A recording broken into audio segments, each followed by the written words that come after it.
Friends हामी आज पनि यो कोनको कम्बाइन्ड सोलिडको एउटा क्वेसन तपाईहरुलाई गराउन गइरहेको छौं। योभन्दा अघिल्लो क्लासमा हामीले यसको कोनको कम्बाइन्ड सोलिडको एउटा क्वेसन हेर्यौं र यसको आज हामी कोनको लास्ट फाइनल क्लासमा छौं हामी। यसपछि म कोनसँग रिलेटेड क्वेसनहरु तपाईहरुले सोधेपछि मात्र गराउँछु। यता कुनै क्वेसन आए कमेन्ट बक्समा छोडिदिनु होला, नभए चाहिँ कोनको लागि यति भए इनफ हुन्छ।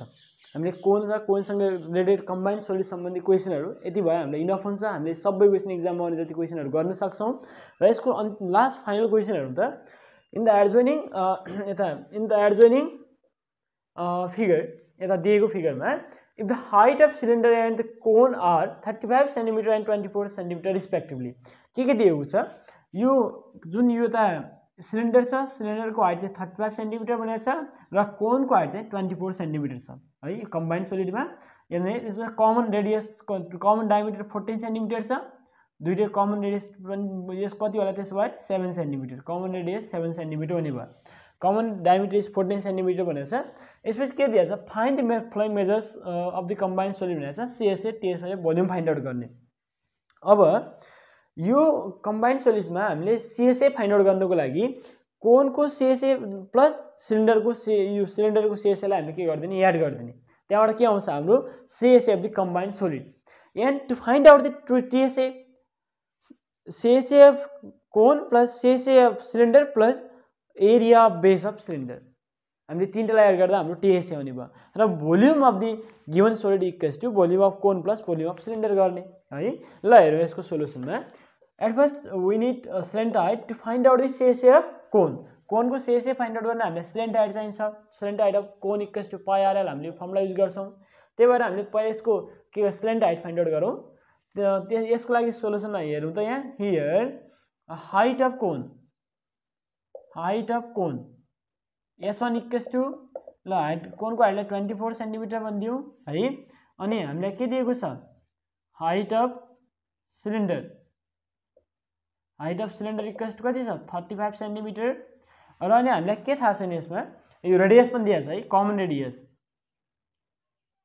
Common radius, common radius R equals to कति छ? 7 cm। यसलाई S2 भनिदियो, हाइट अफ सिलिन्डरलाई S2 भनिदियो, माथि S1 भनिदियो। त्यसमा cylinder height, cylinder height equals to के हुने भयो त? सिलिन्डर हाइट यो L हो। सपोज L ले डिनोट गर्ने हो भने यहाँ राइट एंगल ट्रायंगल बन्छ। हामीले पाइथागोरस थ्योरम युज गरेर योलाई हामीले यो के हुने भयो त? पाइथागोरस थ्योरम युज गर्दाखेरि हामीले यो जुन सिलिन्डर हाइट छ यो के भइहाल्ने भयो? हाइपोटेनस भइहाल्ने भयो। यो परपेन्डिकुलर भएर र यो base value hypotenuse square equals to perpendicular square plus base square, square root of के होला त्यसो भए? हाइपोटेनस स्क्वायर इक्वल्स टु भनेपछि अब हामीले सिलिन्डर हाइट मात्र चाहिने हो। हामीले स्क्वायर रुट यता स्क्वायरको साइड चेन्ज गर्दा स्क्वायर रुट भ्याल्यु है। Square root of 24 square plus 7 square, 7 square यदि सेन्टिमिटर होला। यो दुईटालाई सोल्भ गर्ने हो भने 24 square plus 7 square equals to कति हुन्छ? यो सोल्भ गरौँ। 24 स्क्वायर प्लस 7 स्क्वायर गर्दाखेरि हाम्रो जति पनि आउँछ यो तपाईहरुले क्याल्कुलेट गर्नु होला। 24 स्क्वायर भने 24 स्क्वायर 24 * 24 प्लस 7 स्क्वायर भनेको 7 * 2 = 7 45 भन्ने भयो। र यहाँबाट हाम्रो के आउने भयो? सिलिन्डर हाइट आउने भयो। यसपछि हामीले के गर्ने? सीएसए हेरौँ त। CSA of given solid equals to के होला त? CSA of cone plus CSA of के हुने भयो? Cylinder. CSA of cone plus CSA of cylinder हुने भयो। यी दुईटालाई एड गर्दा हाम्रो के आउने भयो? CSA of total given object. Total given अब्जेक्टको हामीले सीएसए फाइन्ड आउट गर्न CSA of cone plus CSA of given यो क्याल्कुलेट गर्ने। तपाईहरुले क्याल्कुलेट गर्नु होला। जति आउँछ त्यहाँबाट हाम्रो त्यो भ्यालु आउने भयो।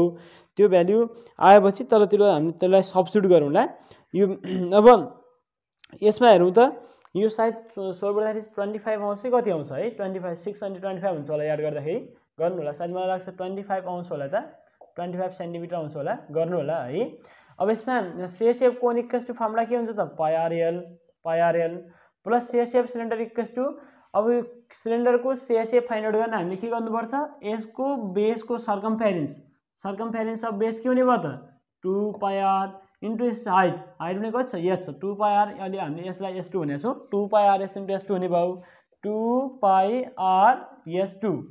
यो अब यसमा हेर्ने त पाई आर कमन आएर यता L प्लस 2is2 हुने भयो यो फर्मुला हुने भयो यसमा सबै भ्यालु राख्ने हो भने 22/7 इन्टु r अनि r भने कति छ यहाँ 7 छ इक्वल्स टु l कति आछ यो यसको सिलिन्डर हाइट हामीले कति भर्खरै हामीले फाइन्ड आउट गर्यौं 25 छ यसमा है सायद यो 25 यति आउँछ होला 25 क्याल्कुलेट गर्दाखेरि 25 आउँछ नभए तपाईहरुले हेर्नु होला राम्ररी 2 इन्टु s2 भनेको कति छ s2 भनेको 35 height of cylinder equals to कति छ 35 छ योलाई क्याल्कुलेट गर्ने हो भने यो आउँछ हाम्रो CSA of total solid equals to 2090 हाम्रो के आउने भयो यसको 2090 सेन्टिमिटर स्क्वायर क्याल्कुलेट गर्नु होला यहाँबाट सोल्भ गर्दाखेरि यता 77 क्यान्सल होला 35 इन्टु 2 गर्ने 70 होला 70 प्लस 25 गर्ने 95 भयो 95 इन्टु 22 गर्नु होला 95 इन्टु 22 गर्दा 2090 सेन्टिमिटर स्क्वायर भयो यो CSA of the combined solid भयो त्यसपछि हेर्ने TSA total surface area find out गर्नुको लागि CSA अफ माथि जुन हाम्रो आयो नि यसको CSA यसको हेरौँ त CSA अफ टोटल अब्जेक्ट भनेको CSA अफ कोन यो कोनको CSA plus CSA of cylinder यो सिलिन्डरको CSA प्लस यो area of base of cylinder हामीले यति मात्र एड गर्ने हो अरु माथिकै सबै माथिको हो CSA of total solid CSA of सोलिडमा हामीले के एड गर्ने area of base of cylinder किनकि TSA फाइन्ड आउट गर्दाखेरि मैले तपाईहरुलाई यो अघिल्लो क्लासमा पनि भन्दै गथे TSA फाइन्ड आउट गर्दा कुन पार्टमा हामीले टच गर्न सक्छौं कुन पार्ट ओपन पार्ट छ त्यो पार्टहरुको टोटल एरिया फाइन्ड आउट गर्ने हो यसमा हेर्ने यो कोनको बेस र यसको सिलिन्डरको अपर सर्फेसको त हाइट भएको छ त्यो हामीले एरिया फाइन्ड आउट गर्न सक्दैनौं त्यसको यो सर्फेसमा हामी टच गर्न सक्दैनौं भने त्यसको एरिया हामीले फाइन्ड आउट गर्ने हैन यो दुईटैको यसको CSA प्लस यसको बेसको एरियालाई हामीले एड गर्ने भने के आउने भयो total surface area CSA of given solid plus के गर्ने त एरिया अफ बेस यसको बेसमा के छ यसको बेसमा सर्कल छ सर्कलको एरिया वाला फर्मुला हामीले युज गर्ने CSA अफ सोलिड हामीले भर्खरै हामीले फाइन्ड आउट गरेका थियौं कति आछ 2090 छ यता है प्लस एरिया अफ बेस भनेको पाई r स्क्वायर हुन्छ पाई r स्क्वायर यो सोल्भ गर्ने हो भने 2090 पाई r स्क्वायर भने कति भयो नि 2090